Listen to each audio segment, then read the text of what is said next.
So everybody here, please feel free to post your questions. And Harshal is here from the Next Genius Foundation. He will be moderating the questions. Abhinav sir will be presenting about the SAT, and I will also be around to just introduce. Thank you so much.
So, a very good afternoon to everybody and a very happy new year to all of you.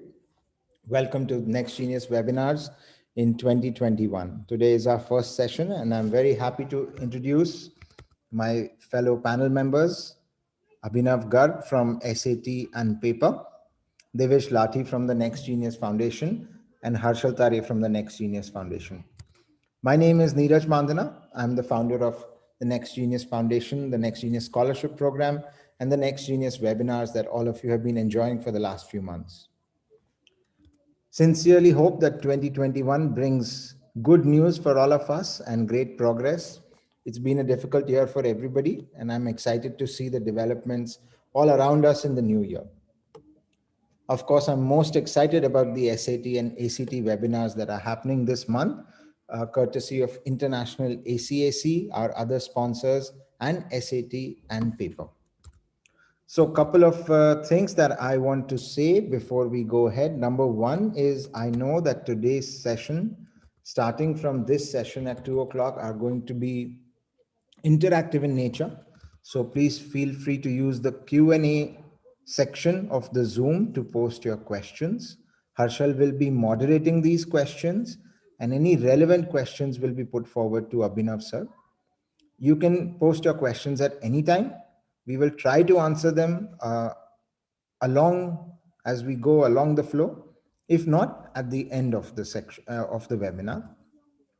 The second thing is we are live on YouTube. So for those of you who are not able to join us here in Zoom, you can benefit from watching this on YouTube.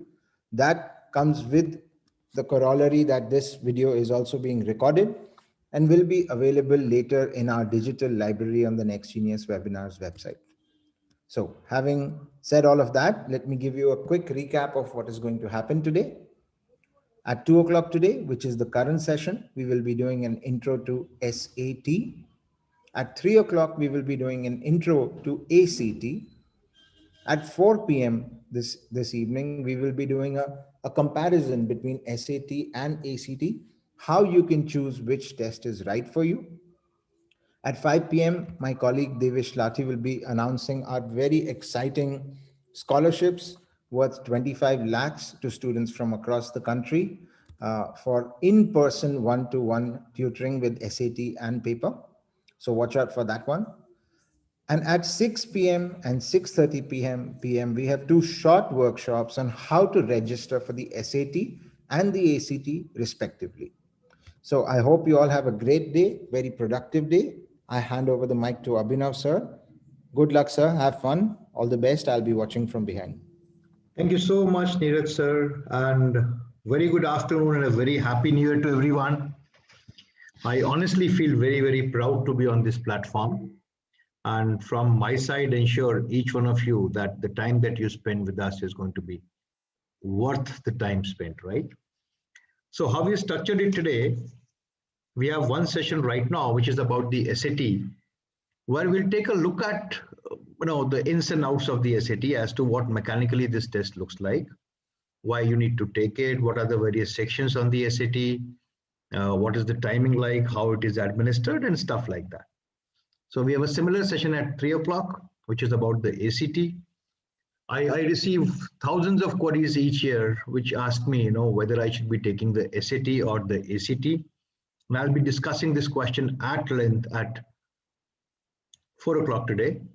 5 o'clock, we'll learn about the Next Genius and Saturn Paper scholarships for test prep. We'll give you a whole detailed layout as to how you can participate and how you can get a substantial part of your SAT prep fee or the ACT prep fee waived off. And then, of course, we have two form filling sessions where we'll be helping you fill a form live here.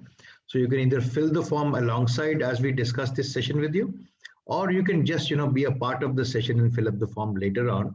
Because again, I find hundreds of students struggling with the way they fill up the form each year. I can tell you one very small thing about the SAT form, for example.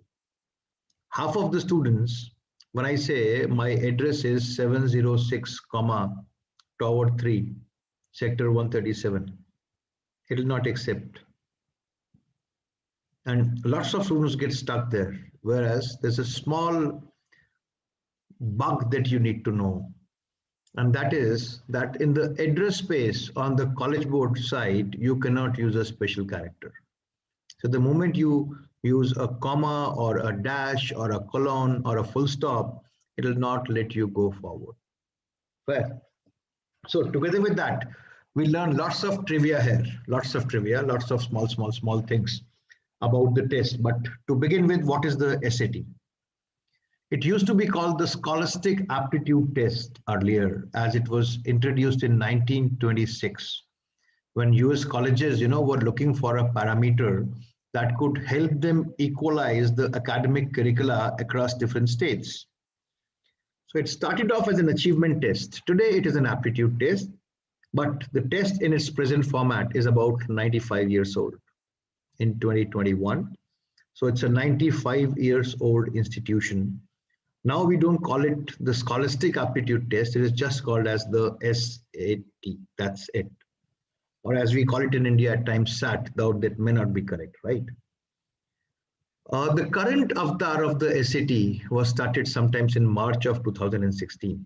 And through this 95-year-old journey, the SAT has gone through multiple transformations. The usual assumption is that they would review and revise the whole thing once every 10 years. So post every 10 years, you get a new format. So it used to be 1600 earlier. In 2006 that they changed it to 2400. And now we have the 1600 scheme back in place. But this is very different from the one that used to exist earlier. Just to give you some more trivia, in 2019, this test was taken by some 2.22 million students across the globe. 2.22 million, 22.2 lakh students took this test in 2019. For 2020, the data has not yet been released by the College Board. The College Board, incidentally, is the body that conducts the SAT. And just for your information, this is not a part of the US government. Unlike India, where all these tests are conducted directly or indirectly by the government of India, in the US, it is conducted by the College Board, which is a non-profit organization. It's a company. It's a private company, but which is not for profit. It is not a government company. It's not a part of the US government. Why do I take the SAT in that case? Very simple. If you plan to apply to some good colleges in the US, then the SAT almost becomes a mandatory requirement. I'm not getting into the test optional developments right now. I'll take them up in one of the subsequent sessions. But yes, most of the good colleges in US would make it mandatory for you to furnish an SAT or an ACT score. That's not it. Close to 45 of the leading universities, the private universities in India, including your Ashoka, CREA, Flame, Shiv Nadar, Bennett University, they all accept the SAT or the ACT as a mode of admission. Again, I mean, 45 universities, how many tests do you want to take? Because all these universities have their own test as well. But then as a student, this becomes practically impossible for you to take so many tests. So what do? You just take one test, the SAT, and on the basis of this test, you apply to all these places. If we talk about the rest of the world, the SAT, very strictly speaking, is not mandatory. But please understand, it's a certification on your aptitude, which is given by something as credible as College Board. So it will help you. It'll always make sense, to have a very good SAT score and put it on your resume, even if it is technically not required by the university that you're applying to. When is the SAT held? 5 times a year internationally. So outside of the US, in the US, they do it 7 times a year. Outside the US, the SAT is offered 5 times in a year. And these months are March, May, August, October, and December. And the dates are kind of fixed. So usually in in October and December, it will happen on the first Saturday of the month. In March and May, it will happen on the second Saturday of the month. And in August, it happens on the last Saturday of the month. So in August, this test happens late, but for all other 4 iterations, it happens towards the earlier part of the month. This is just FYI. Whatever scores you get on the SAT are valid for 5 years. So once you've obtained this score, you're good to use this score for the next 5 years. It stays with you. That is the validity of the score that we have here. Where can we take the SAT? Well, all major cities in India would have centers. So although I would not have an exact count with me, but I know at least 30 cities in India would have SAT centers. The bigger cities like Mumbai, Delhi, Bangalore, Chennai, Kolkata, Pune would have multiple centers. So I think there are some 5-6 centers in Mumbai, some 4-5 centers in Delhi, and so on and so forth. So how is the SAT scored? We now come down to, before that, what is the test duration? End to end, the SAT, if you take it without the essay, it'll be about 3 hours and 15 minutes. And if you take it with the essay, that's going to be 4 hours and 15 minutes. And very surprisingly, this is one test which has got breaks in between. And breaks where you can move out of your hall. You can open your books if you feel like during that breaks. Nobody would tell you not to do that. You can eat if you wish. You can chat with your friends if you wish. So there are two breaks, one of 10 minutes and one of 5 minutes through this test. I'll detail that a little later. Coming back to scoring, how is the essay scored? Sorry, how is the SAT scored? So on the SAT, if I share my screen here, there are primarily 4 areas. One is English reading. Another is, they call it English writing and composition. It's actually a test of grammar and punctuation. I'll talk about it later. Then we have the math, and then we have an essay, which is optional, right? So, sorry, the marks awarded to each of them are as follows. 400 for English reading, 400 for English writing, 800 for math. That gives you 1600.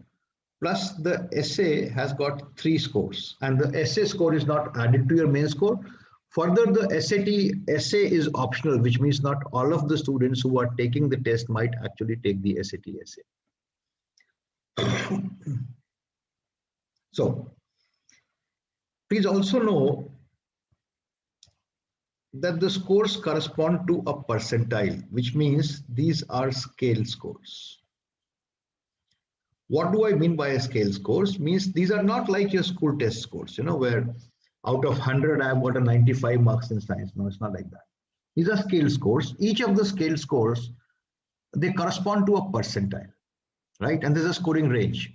For example, on a SAT, if I do not attempt a single question, I leave all of them. I don't get a 0. I still get a 400. So they say that the range on this test, the scoring range, is 400 to 1600. On reading, it is 100 to 400, writing 100 to 400, math 200 to 800. So on the math section, even if I did not attempt a single question, I would still be getting a 200.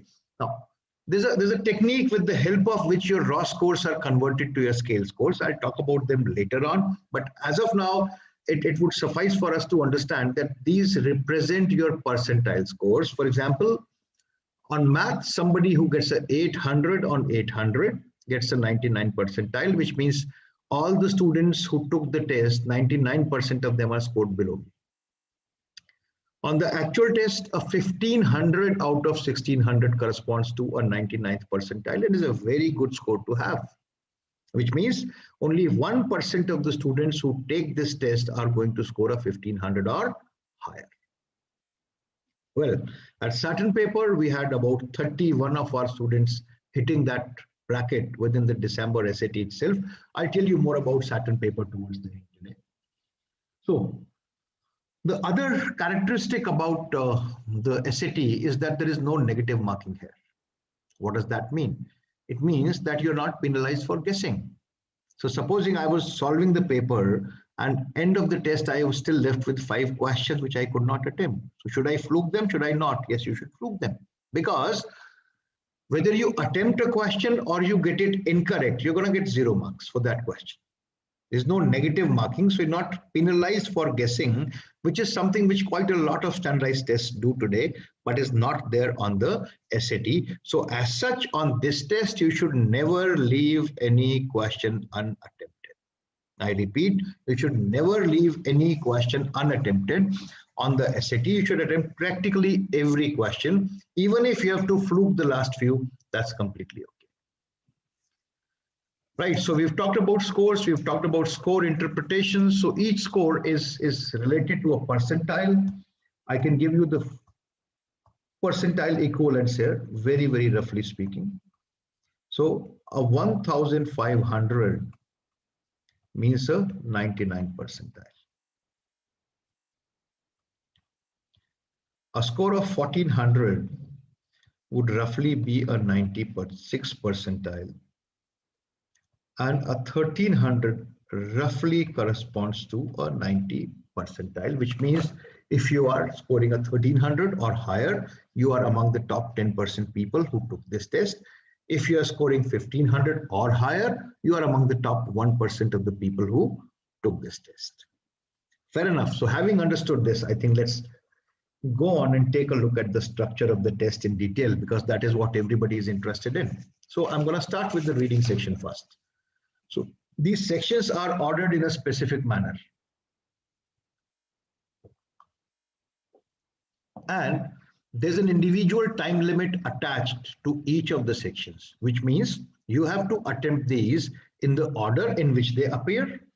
And the time limit for each of the sections is fixed and it cannot be changed, right? It has to remain like that. Okay, here we go. So section 1 here is always reading. You have to attempt 52 questions and you're given 65 minutes for it. Post this, there's a long break. We call this as the long break, a 10-minute break, in which you can get up from your seat, you can move out, you can use the washroom, you can eat or drink if you wish to, you can talk to your friends, you can even open your books if you want to, nobody would say no to it. Section 2 is what we call as English writing. You have to do 44 questions. And you're given 35 minutes over this. Between section 2 and section 3, there's no break. So just as section 2 ends, section 3 is likely to start. So section 3 here is math non-calc, which means it is a test of math, but you're not permitted to use a calculator on this section. Your calculator must be on your table. It should be switched off and kept to a side. If you're found using the calculator on this section, the invigilator might disqualify you from the entire test. So out here you have got 28 questions and you get 25 minutes to attempt it. This is followed by a 5-minute break or a short break. During this break, you get a breather, but you're not permitted to leave your seat. You have to be right on your seat. You cannot leave the hall at this point in time. And then we have the calculator math section, which is the 4th section on this test, which is 38 questions and 55 minutes. End of this 4th section, all those students who are not taking the essay will get up, leave their seats and leave the hall. The students who are taking the essay will stay back. So there's going to be kind of another 10-minute forced break here. And then we'll have section 5, that is the essay. And essay is just one task. So you get one prompt, I'll talk about it later. And you get 50 minutes to write about it. So this is the journey that you have to take up. End to end, this is going to take you 4 hours and 15 minutes from the start, right? Okay, so we'll now just look at each of these sections one by one and see what constitutes them. I hope everybody has taken a screenshot of this particular. All right, moving on. So let me talk about the reading section now. 52 questions, 65 minutes. For many people, this is technically the toughest section on the test. That's what many say. I would not say for all of you, but yes, for some of you, you might find this a little bit difficult. These 52 questions are divided into 5 distinct passages. So first you read passage 1, then you answer related to passage 1, all the questions, then you go on to passage 2 and so on and so forth. So there are 5 distinct passages here that comprise these 52 questions. The number of questions per passage can be anywhere like 10 or 11. In rare cases, we've even found passages with 12 questions, but that's a rarity. That's not the norm. These 5 passages will come from 4 distinct areas. So the first of these passages would usually from literature. It will usually be from literature. So probably something from the 19th century is very common, Old English, or some very recent, but it's going to be a fiction passage, a literature passage, right? Then you have one passage on social sciences. It could be an empirical study or description of some trend or something like that.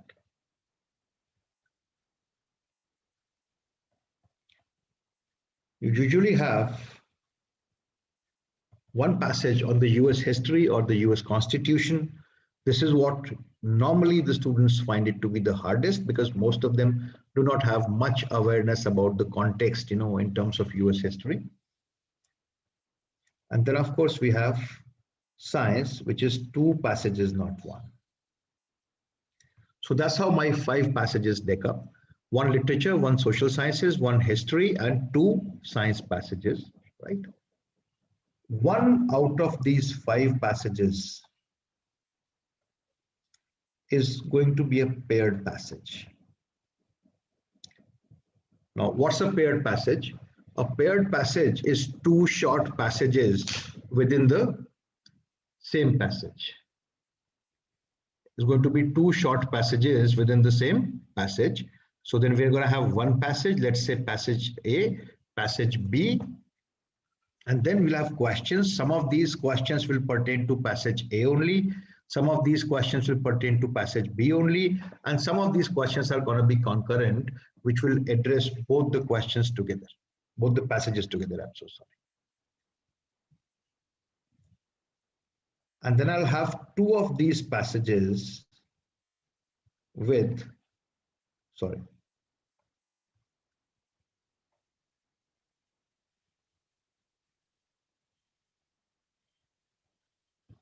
infographic questions. Now, what's this? These passages would have some kind of a data piece or a data element towards the end, right? So either a what you call as a graph or a picture or some kind of data or a table, and some 2 or 3 questions on that particular passage would pertain to this infographic. So this is what my reading passage section looks like, right? Moving on to the writing section. That's simpler.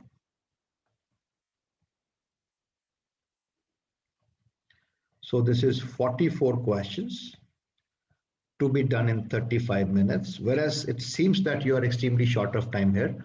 Normally you would not be, you would have time to finish up this. And this is like 4 passages into 11 questions each. So each of these 4 passages would have 11 questions. There is no variation here. A standard way of asking the questions here would be that part of the passage that is given to you would be underlined, and you'll have 4 options, and you have to figure out from which option you have to replace the underlined portion. Goes without saying that on the reading section, on the writing section, all questions are MCQs, multiple choice type questions. Each of these questions has got 4 options. And of those 4 options, only 1 is correct. So 1 of the 4 options will always be correct, and 3 of the 4 options will always be incorrect. That's a given. Right, so what is it that writing would test me for? Writing would test me for 3 areas primarily. First, you need to be very good with your grammar, right? All sorts of grammar, and unfortunately most of our schools today, they do not really teach a lot of grammar. The way the school teaches English has changed more towards composition, applied usage, and bulk of the students that we work with are found to have lots and lots of gaps over there. So it will make sense if you go back to stage 1 and equip yourselves with some sound knowledge of English grammar. The second thing that you need to know here is punctuation. Whereas punctuation, those of you who are going to Indian curricula schools, the CBSE and the ICSE, there is not much of a respect for punctuations here. Whereas On this test, you need to know punctuations in and out. And the third thing that you need to know here is rhetoric. That means what? That means how a specific addition of a deletion of a word can change the meaning of a sentence, about the placement, of a particular sentence within a paragraph, what impact it is going to have. So all those things will learn as we go into the subsequent sessions. So for each of these areas in reading, each of these areas in writing over this test prep festival, we're going to have a distinct session that covers that particular portion in great detail. We'll also be talking to you about what are the good resources that you can use, how you can pace your prep. So we'll talk about all these things.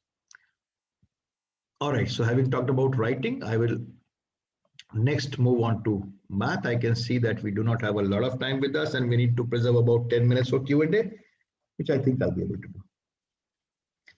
All right, so math. If we take a look at math, questions can be classified into 4 distinct areas. As we discussed earlier, there's a total of 58 questions on the math section, 20 of them on section 3 and 38 of them on section 4. My first unit here is called Heart of Algebra, which will contribute some 16 to 18 questions to your prep. What does it deal with? It basically deals with the straight line, the linear equations, the linear inequalities, linear functions that they're tested for at great lengths. Also, unlike most of your school exams, which tend to be calculative, arriving at a specific answer, the questions here are going to be framed in an entirely different way, testing you very clearly for your understanding of the concept. Are you able to interpret these graphs? Are you able to interpret the equations? That's fine. I mean, you wrote an equation, y equals 2x plus 3. Slope is 2. Slope is 2. Fine. What does it mean?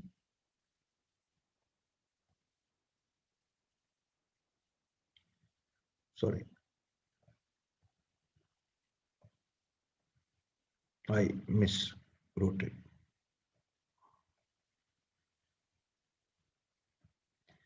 The second unit is problem solving and data analysis. This would usually contribute 19 to 20 questions. What do we have here? We have here arithmetic, which is all your percentages, ratios, interests, mixtures, discounts, all those things. You also have a good bit of statistics here. And one of the topics here is statistical researches, right? So there's one interesting fact about this unit, and that is that questions from this unit can happen, and this is something most tutors would not be able to tell you. Questions from problem solving and data analysis can never happen on section 3. They can happen on section 4 only. And a lot of them would actually require the use of a calculator. Your third unit here is Passport to Advanced Math. What would they have? Basically, this would have quadratic equations, graphs of quadratic functions, higher order equations, higher order functions. You'll have complex numbers, you'll have reflections, transformations, all these things we study here. And again, this would comprise some 16 to 17 questions. And then at the end, we have miscellaneous topics, which would have a bit of geometry, a bit of trigonometry, a bit of coordinate geometry, equation of a circle, all these things. So that's about another 6 questions. Now, of the total 58 questions that I have,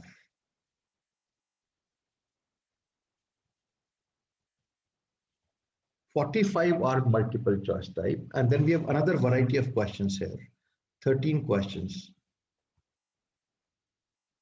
that we call as the grid-ins. Grid-ins means you're not given options for these questions. Rather, you're given a grid, a 4-digit grid in which you have to write down your answer. which can have at max 4 digits. It could also be a decimal number. It could be a fraction. But you don't have to show your calculation, just have to give in the answer. And if your answer exactly matches what they're looking for, you'll get the marks. If it doesn't match, you'll not get the marks. So it's a little more technical than the usual MCQs. Also, MCQs you can solve by eliminating. You can solve it by finding out 3 incorrect answers. That is something which would not really work on the writtens. The third thing here is that on the calculator section, you can use a calculator. Now, if you go to the College Board website, there's a list of calculators which are permitted on the test. So all scientific calculators are permitted. But you should actually equip yourselves with a graphing calculator. Graphing calculator, not all of them are permitted, but yes, the popular ones that you'll find in the market are permitted. And before you buy this calculator, make sure that you go to the College Board website and check if this is included in the list of permitted calculators or not.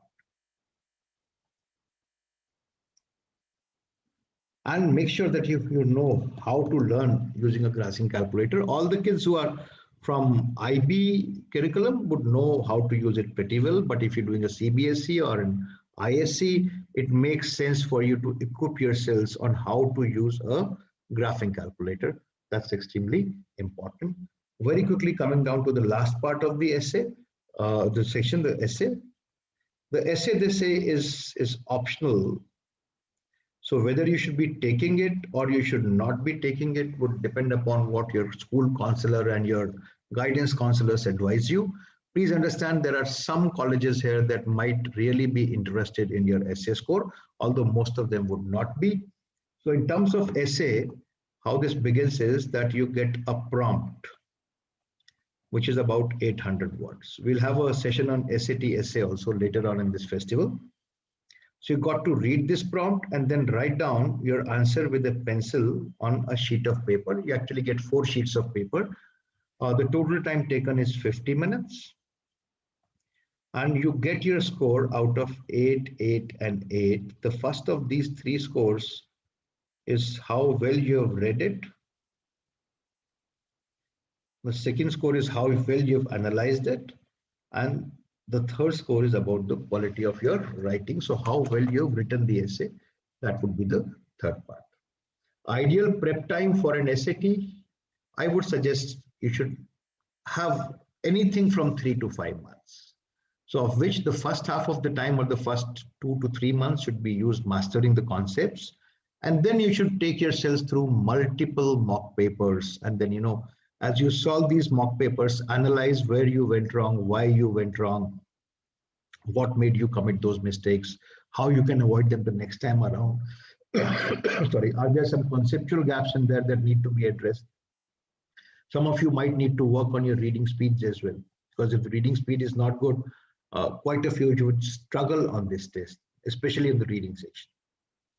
Well, I think I've overshot my time by 4 or 5 minutes. So we have a quick 10 minutes to take on the questions, and then we'll wind off and connect again for the ACT session a little later. Yes, Devesh, thank you so much. Thank you so much, sir, for sharing all the information. I have a lot of questions which are coming in, and I'll just start sharing that with you one by one. So the first one is, can you share about how much is the cost for taking the SAT, and if the essay, it should be, I think, roughly about $110, $112. I don't have the exact number. Okay, great. Can you talk a little bit about what are PSATs and how can students? Conducted in grade 10 and grade 11 by the College Board. They're conducted at the school, but the PSAT scores are not reported anywhere. So kids might take them. There is no harm doing the PSAT, but there is no way it helps you until and unless you are applying for a competitive summer school abroad, or in case you are a US citizen, where with the PSAT you could become eligible for the National Merit Scholarship Scheme in the US. But for that purpose, it is the PSAT taken in grade 11 that would count, not in grade 10. Okay, great. How about the rough work, sir? Are we provided rough paper in the exam hall? Provided, but you can write anywhere on the question booklet, not on the answer sheet. On the question booklet, you can write whatever you want anywhere, no problem. And there are plenty of blank spaces. Okay. A space for rough work is not a constraint here. That is not an issue. Okay, great. You just talked about the essay. Now, is essay important, and how is it useful to take the essay, or is it okay if I don't take the essay? For some of the universities, it will be mandatory. So students should ask either their school counselor or their guidance counselor, and then figure out whether they need to take the essay or not. In any case, I mean, there is no harm. So if you're undecided, you do not know, well, go ahead and take it. No harm done. It doesn't harm you in any way. Okay, okay. Is there any negative marking in the paper? No, none. You're not marked negatively for the incorrect answers. Can you briefly tell what are the things we should not take to the test center? What are the things you should not take to the test center? You should not take a watch which makes noises. Okay. If you carry a watch with an alarm and that alarm rings, you might be removed. You're not permitted to take a pen inside. Again, when you register for the SAT will send you a mail which will have all details as to what you can take and what you cannot take. Okay, great. Is it okay to take the SAT exams before grade 12 board exams? You should ideally take them before grade 12 board exams. Would be too late. The ideal time to take the SAT is about 6 months after your grade 10 exam set. Okay. Is so SAT sufficient time to prep for your applications? Okay. Is SAT computer based or paper based? It's a paper based test taken on a paper and pencil inside a school. So there is no mention of computer. Okay. Okay. Let me see. One question says, any books recommended? We'll be recommending them in subsequent sections. You have to carry your own calculator. The centers will not provide you with any calculator.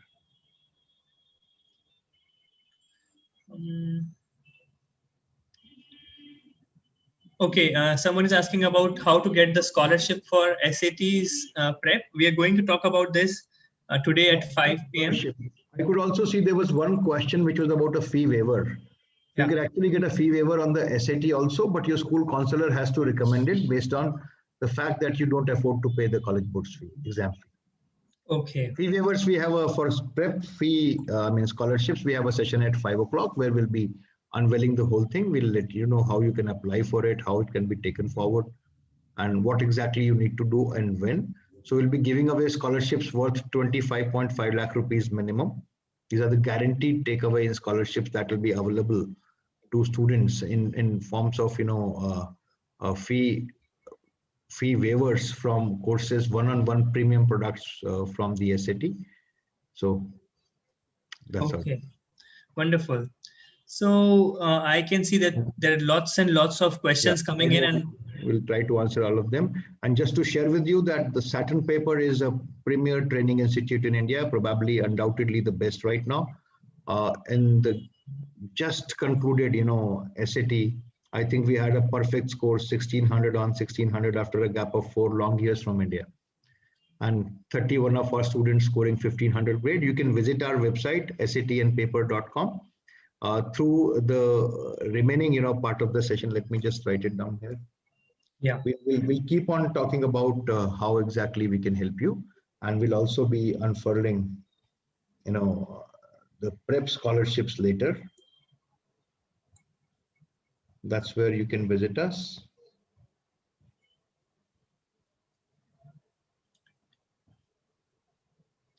Hope all of you can take it down. And should you have any further questions, you can write to me at abhinav.garg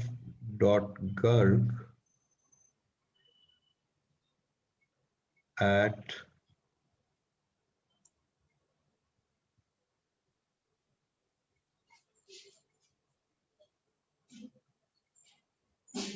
thephoenixedu.com. Okay. So students, do note down both the email ID and the website provided, and feel free to reach out to Abhinav sir. Any questions that you have, you can share them with me. So, great. And let me also, we are now almost coming towards the end of the session. We are looking forward to having you again in the next session, where we'll talk about everything about the ACT, just like we had the session on SAT. We are going to talk about the ACT. In the next session, we're also going to have a career counselor, Ms. Shivangi Panchal, who is the head of career counseling at Ahmedabad International School, and she is going to share about her experience and how her advice on taking the SAT. With that, let me just share my screen and show you this one picture.